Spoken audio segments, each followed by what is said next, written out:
Shut up and sit down. All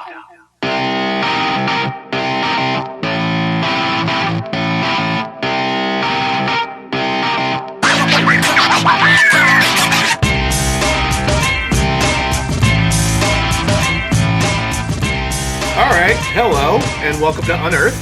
This is our inaugural episode. I am your host, Philadelphia, Bill Cariola. With me today is my guest and my teammate in the fan leagues, one half of the Iron Eagles. Please welcome Big Sal Nick Carley. Nick, how's it going? It's going great. It's a beautiful morning. Got a nice, massive light in my background. Hopefully that doesn't bother anybody. But anyway, I got like a lot of light coming in here. So it's fine. So like at least you can see my face. So exactly. Yeah. So Yeah. Said no one. So exactly. So, yeah, no, I'm happy to be here. You pitched this idea to me, and I was like, sounds super good. It'll get me to watch movies I haven't watched before. So yeah, I was excited to try it out. Yeah, so the idea going in is just going to be with Unearthed. It's going to be movies I feel like I don't hear a lot of people talking about, or just movies people may not even know exist, or movies that are so bad they're just it's fun to hate watch or just get some enjoyment out of it, and just talk about a movie you would never find on your own. So, but for this one, so I know you're a big fan of comedy, and I threw this title at you, and I remember you said, I've heard this title, but I didn't know anything about it. So the movie we're going to be doing today is Kentucky Fried Movie. And for anybody not familiar, I'll give a quick rundown. So this was one of the first movies directed by John Landis in 1977, and it was written by the Zucker brothers and Jim Abrams, who on the strength of this went on to go do Airplane, and they started rolled out the absurdist kind of parody movies from there. And that kind of got that whole subgenre kind of rolling out and going. This movie was made for less than $1 million. It was made for $650,000, but it ended up grossing $7.1 million. So it ended up being kind of a sleeper hit. Yeah. Yeah. So there's no real. So you don't know anything about it. You have not seen a trailer. So I'm not even going to describe what the premise like. It's fun to just go in blind and just watch the absurdity that's going to happen. So yeah, no, I like I said, I just pulled up the Wikipedia page as you were talking. So basically, you told me everything that's on there, and I haven't started reading the rest of it. So so we're going to cut it now. So the plan is, what we do is we'll pause the video, we'll go off, we'll spend the next 83 minutes watching the movie. We come back and we compare notes. So it should be fun. So sure, sounds good. All right, see you in a little bit. Award-winning motion picture producer Samuel L. Bronkowitz. I have spent a lifetime in the motion picture industry.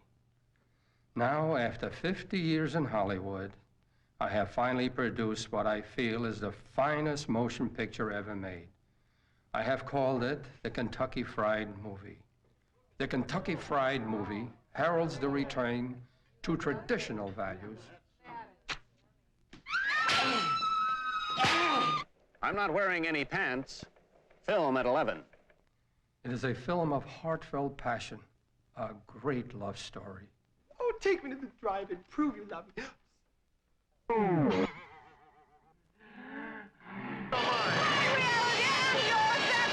It explores the subtle nuances of interpersonal relationships. Of course, there are occasional moments of comic relief.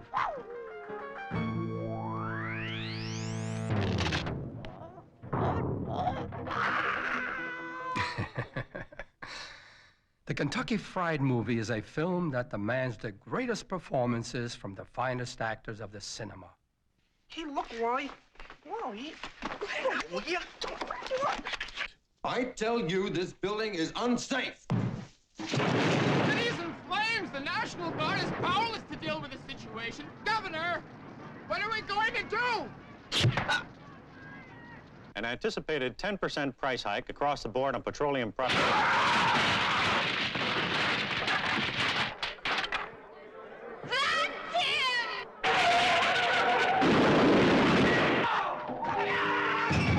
I invite every man, woman, and child to share with me the joy and warmth of the Kentucky Fried Movie. It will knock your socks off. And we're back. So, Nick, first time seeing that. So that was a movie, huh? Yeah. I mean, it's basically what I was expecting when you said it was the guys who made Airplane, or that Airplane was spun off of this. I was like, okay, yeah, I somewhat know, and it was. I mean, and like what you expected from a movie that didn't have a huge budget behind it and probably didn't have a lot of supervision. So they just literally threw, like, probably zero supervision. So they literally threw out whatever they wanted.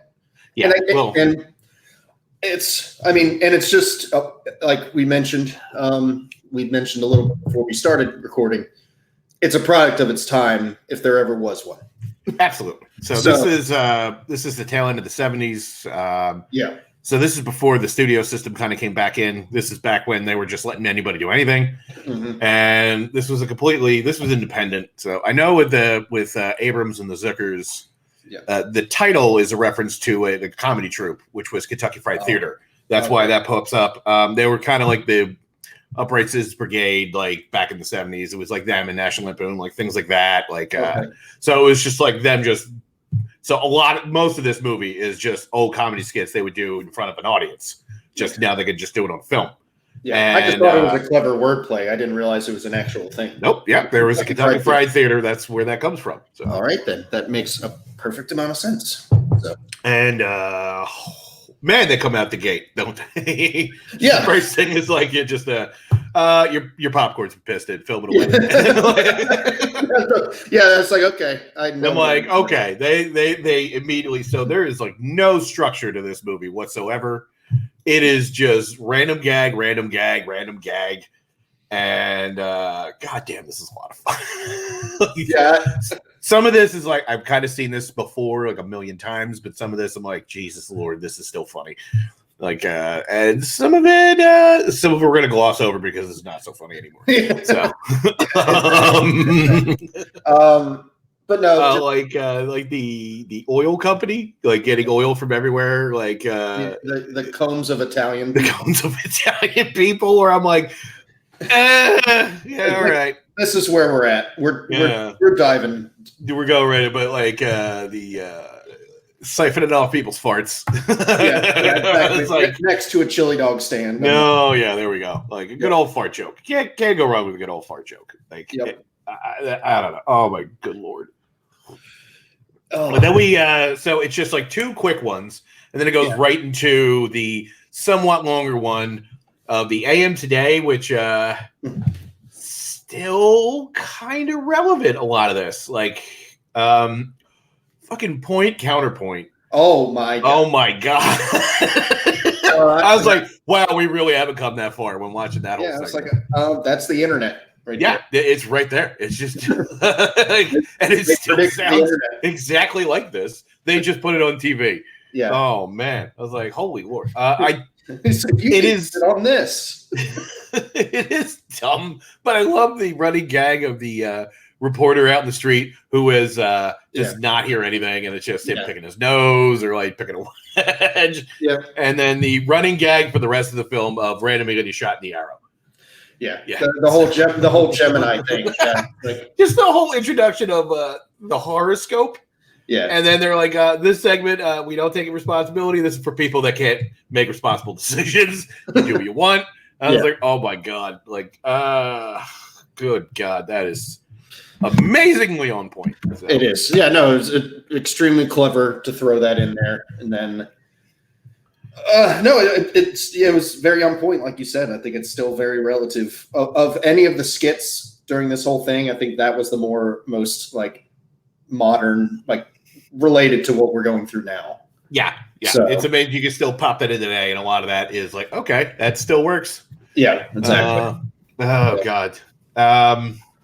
There are so many skits in this. It's just like quick 1 minute, quick 6 minutes, quick 30 seconds, then a 2. Catholic high school girls in trouble. You want to even remotely talk about that one? I will just leave it. You know what? No. All right. So for anyone, if you haven't seen, first off, This is on Amazon Prime right now. Like, you could literally go watch this. It's fine. And just I'll add to this part. How is there an unrated version of this movie? I don't know. That should be an unrated version of a movie. No, this was in theaters. This was the version that got released. This is the one where they looked at it all and said, "Yeah, no, this is good. Yeah, this is totally fine. Yeah, this is totally good. Yeah." Okay. Anyway, so this whole skit is basically a send up of, because this is also a product of its time. This was kind of the rise of like porn, because a lot of theaters were doing midnight showings.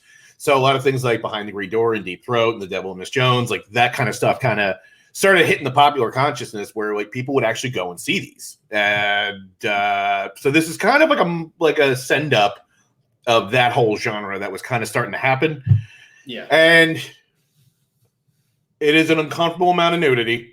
And I mean like uncomfortable. So, but the one gag that still sticks to me, like every time I watch this movie, I still laugh at, is where the guy's just standing there and the girl comes up and she's like trying to be sexy and she goes, "Show me your nuts." He goes, Yeah, that still lands. That still lands. That's the. No, that was funny. I actually I rewatched that because I was like, "What just?" Like, oh my god. Yeah, that was just classic John Landis humor, basically, right there. Oh yeah, no, it was right there. But no, like you said, it was near. I would say, or pretty close. I wouldn't say it's the heyday. Maybe near the back end of it. Of what they call sexploitation. Yes, like just definitely. Like you said, which was basically softcore, basically. Yeah. So, and that's. I mean, it was obviously super popular, so they knew that people would think that was hilarious because it was making fun of stuff that people were relevant to at that point. So yeah. So the one right after that, though, because this is also another one I still find funny, is the movie theater with Feel-O-Vision. But also, as soon as you go up, the name of the movie is "See You Next Wednesday," which is the running gag of John Landis. That phrase is in every movie he's ever done. It is even in Thriller. Like, that's just a running gag. He always finds a way to work in. You always see something or hear someone say, "See you next Wednesday." So that's a nice little nod to that whole thing.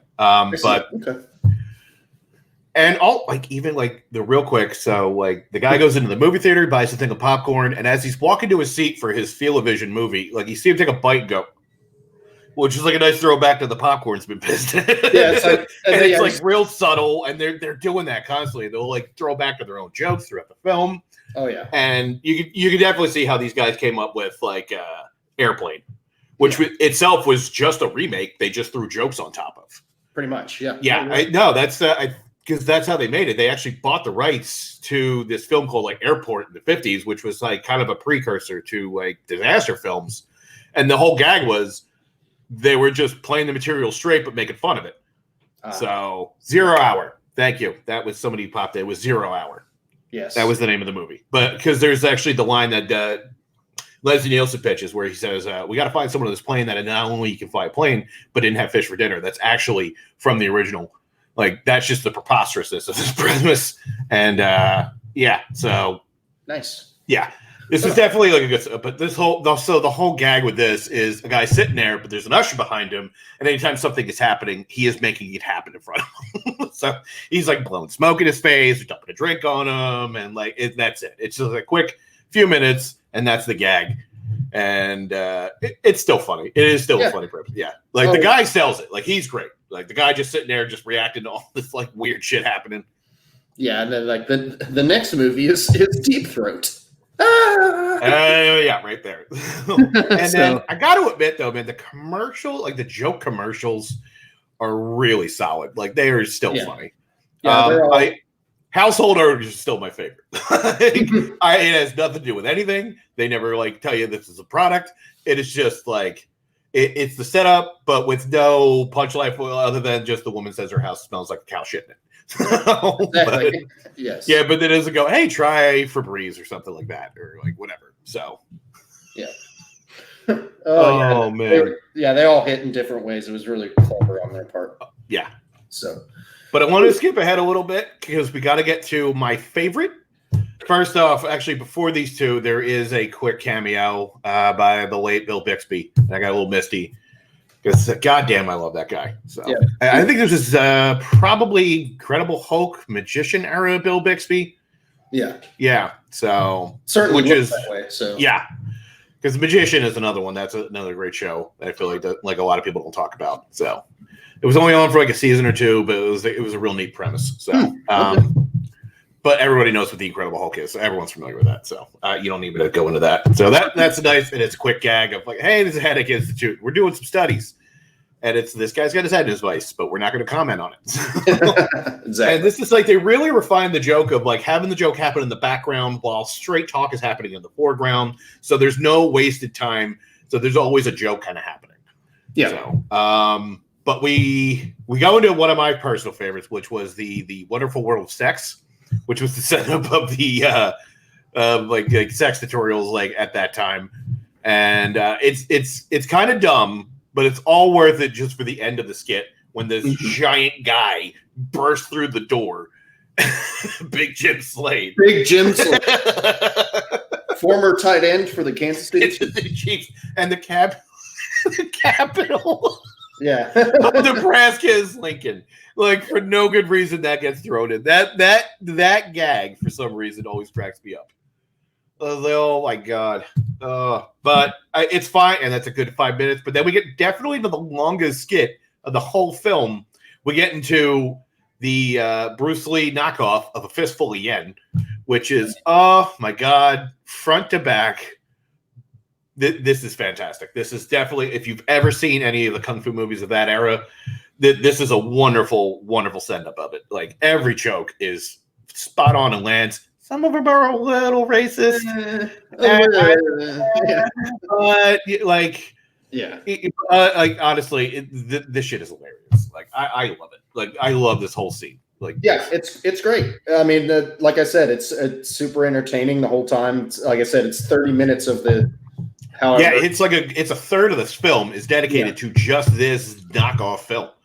Yeah, and just like the little things they throw in every now and again, and just like when she's going around the room pointing the microphones that are blatantly out. Yeah, that are like hugely obvious. Oh my god! And the fact that he had sort of an Elmer Fudd style voice. Yeah, kind of funny. Yeah. So it's just because it was more funny just because the fighting itself, and the guy did a really good like exaggerated Bruce Lee style. Oh yeah, like, absolutely. He was it was great, and then just the whole like people constantly coming down the hallway, and just like you said, there's just bam, bam, bam, bam, just like Airplane. There's constantly something happening. And there are 2 Detroit jokes in this whole skit. Like they really, really let Detroit have it. So that's always just kind of random and weird.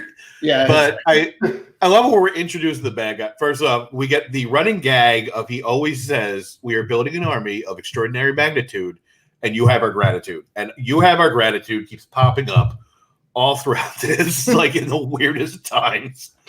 And then we get to the whole fake hand bit and like all the different accessories that he has. But I love where we're first introduced to him. He's sitting there. Some guy comes in. He's like, "I'll never talk." He just cuts his head off, and he's like, "Now take him to be tortured." I was like, I think you got that a little backwards. Exactly. Yep. Oh my god. Oh, gee. And then him finding the base but sneaking in because they're doing a tour. Like it's just so weird and just so preposterous. And I love every minute of it. It's so funny. Yep. And him wait for the elevator, and it's just wave of guys. Yeah, and then the tiny robot scene sneaking into the control room. Die, sucker. Oh my god, dude. Yeah, I jumped out the window because it's a toy robot. Yeah, exactly. No, man. That was fun. And it just does a 180 and switches gears and ends like Wizard of Oz, just out of nowhere for no good reason. Yeah. Like, okay. Yep, just straight up ripped off Wizard of Oz. But it is nice when he comes back from that. His accent is pretty much gone. Yeah. So and we get a nice call back to the rest of the film with the flamethrower hand. So yes. I was like, oh man. Oh yeah. Oh. like you said, it's this whole it's the basis of a fairly successful genre that went on for years. And this is clearly where before they ended up driving it into the ground. Well, true, yeah. It was good, and then like you said, but like I said, that could be a whole other discussion. But it's fun to see this stuff and how it all started. And just thinking about how back then a lot of stuff could fly and no one would really stop it. So. Yeah. Back then you could make a parody of a disaster movie and have Donald Sutherland randomly show up as the clumsy waiter. Yes, exactly. Oh my god! And then have a commercial about escaping after killing John F. Kennedy. So called Scott. Oh, right, Scott Free, the board game. I can't imagine trying to pitch that to someone. Like, here's this skit, and you're gonna play a board game based on the assassination of a president, and they're like, yeah, no, that's hilarious. Like, that's a family game. Yeah, I mean, and it goes like deep. They're talking like buying out a news network to change the footage. And oh my good lord, it is so weird. Yeah, it is. That is a little much. Oh man. And then I loved seeing the commercial, the bad guy from Blues Brothers showing up. Henry Gibson. Yeah. Oh god. Oh yeah, just keeping your dead child around so it makes like he's still there. It's just like the darkest of dark. So much rigor mortis. I like how they're like here's things. I'm gonna look this up because I can't remember what it's exactly called. United Appeal for the Dead, which is hey, pro-lifers, join this group. Yeah, pretty much. I'll put a lot more stock into what you're saying. If you're this committed, I'm like, well, I'm not going to fault you for that. So, what was the God? Give me a say. It was the 3 tenets of like how you might be dead, rigor mortis, there might be an odor, and mild drowsiness. Mild drowsiness. Yeah. Not the fact that like you're dead. Yeah. Oh my god! And then just like this family going out there, like their regular life, like this kid is not dead. Yeah, just like him at the table, just like the ridiculousness of it. And I'm like, oh, good Lord in heaven. Yeah, I do want to go over one of my absolute favorites, and it's a quick 2 minutes, and it's the knockoff science film Zinc Oxide and You.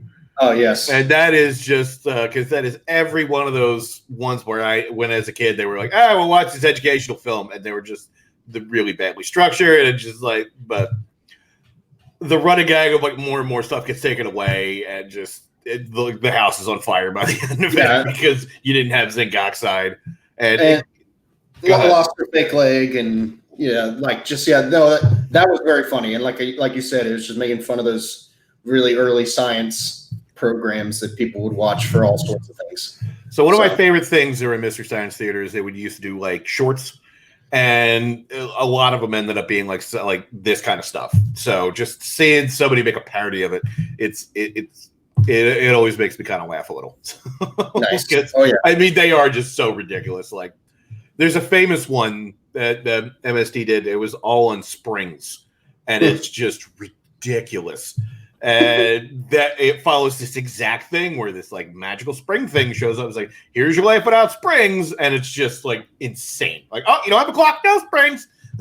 I'm sure. I can only imagine. Yeah. Oh my god. And this is definitely in the vein of that. It's just like, this is spot on. So. Sorry. I was just right before that the courtroom thing. I think, to be honest, it was fine. It was. I didn't really understand what was exactly happening. I mean, I like the gist of it, obviously, but it didn't like there was. I don't know. It just didn't really hit with me that well. I mean, it was funny that they had the original guy from Leave It to Beaver in it. That was funny. I mean, he wasn't doing anything. So. Oh no, he wasn't. But it was funny that he was there. So I think a lot of those jokes are kind of worn by this point. I'm sure back then this was kind of, although.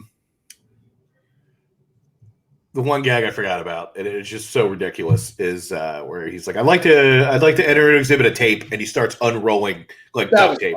And I'm like, I forgot about that one. But like other than that, like holding up the dildo for the penal code joke or like things like that. Like, and I'm like, it's funny, but I've seen it a million times at this point. So I mean, and even in that film, it's the same joke we've seen probably 2 or 3 times already earlier. Oh yeah. Although points to the stenographer who really got into a lot of it, because like half the time, like he's just doing sight gags when you're not paying attention. And like, he'll have like the weird glasses, and like whatever. Yeah, no, that was good, and I mean, it did have some funny moments. Yeah. So, and then possibly one of the more racist clips in this whole movie happens. Yeah, the less said about that, the better. So, you know what? We'll just say it's a thing that exists. It's a thing that exists, and I am not in a place to decide anything about this skit. So, I mean, I was just going to say that's where the main character from Airplane's character name came from. So there's that. Yeah, and yes, and that is all there is to that. If you decide to watch this movie, make up your own mind. And you'll know exactly what we're talking about. We're not. Oh yeah, you will. We're not even going to tell you the name of the skit. You'll know what we're talking about. Yeah, it's a shocking scene. Oh wow, right, this was the 70s. Yeah. Okay, all right, this was hilarious then. So yeah, I'm kind of glad that kind of happens almost at the end of the film. So they're like, because then we have the weird 5-minute evening news bit. Yes. Which got that one's way too long. They could have lopped a minute off that. At least a minute. I said they almost could have cut that in half, to be honest with you. I was like, okay. All right. Like, it's funny, but again, it's one of those things I've seen a million times, but it just goes on way too long. Yeah, it dragged way too long. It's So I mean, just more part of this film. I mean, you guys who have seen, you know, the Zucker films and know that type of humor. This is just where it started. So although I don't want to go over these real quick because these are always my favorite, which is there's only like a couple of them. So there's the running gag of it is constantly they'll show like the quick bumper for the news. Yes. And this guy shows up a bunch of times. So kudos to some of the writing here. The popcorn you're eating has been urinated in, film at 11. Mm-hmm. Moscow is in flames and nuclear warheads are headed to New York, film at 11. Like, not like this is we should probably do anything about this right now. My personal favorite one. Rams played by fumbles as earthquake rocks Los Angeles. Film. That was hilarious. Yeah. I get it. Good one. Yeah. That was hilarious. Kudos to that one. That one. And then the very last one, he just says he's not wearing pants. Film at 11. So those were good. Yeah, those were really funny. And like you said, the running gag with the randomly getting shot by arrows was pretty hilarious. The time they did it, because they would just wait and you'd forget about it, and then it'll just pop up. You know, oh right, that thing. The governor one was pretty hilarious. He's like, "What should we do?" Right, but no, just that type of stuff. It's it's a fun time. So. All right, so overall, enjoyable. Would you recommend? I mean, I enjoyed it, but like we've discussed, I mean, it's. I think if you know these people like those style films, like the Zucker, like the airplanes, the Naked Guns. If you know people like those films, I would recommend it. To just a generic person, I would probably say no. Yeah, no, absolutely. If you're more absurdist humor like this, or Step Brothers or Hot Rod or things like that, where it's just like the humor's not going to land with everybody, but if you like that kind of thing, you will enjoy it. Yeah.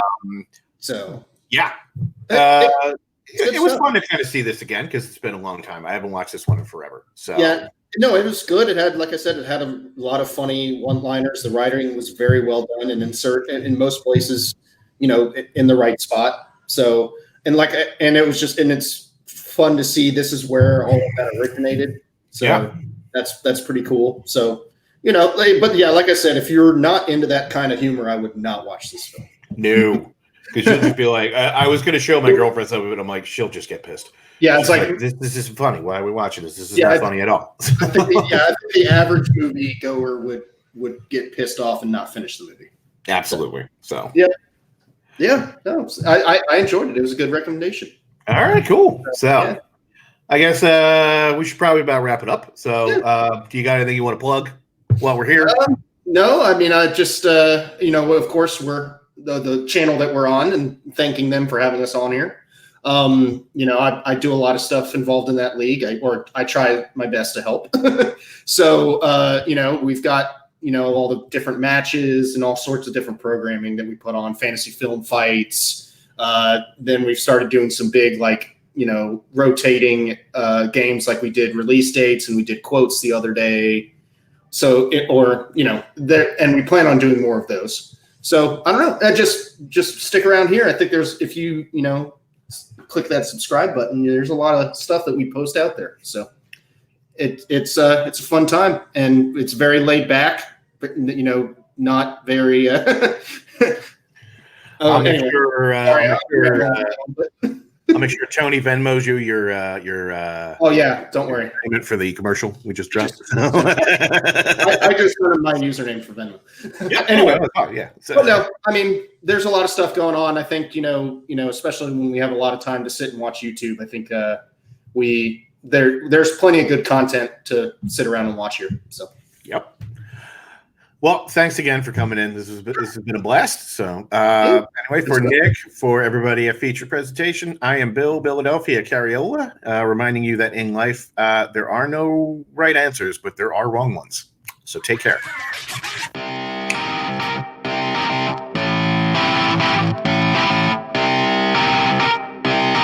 Shut up and sit down.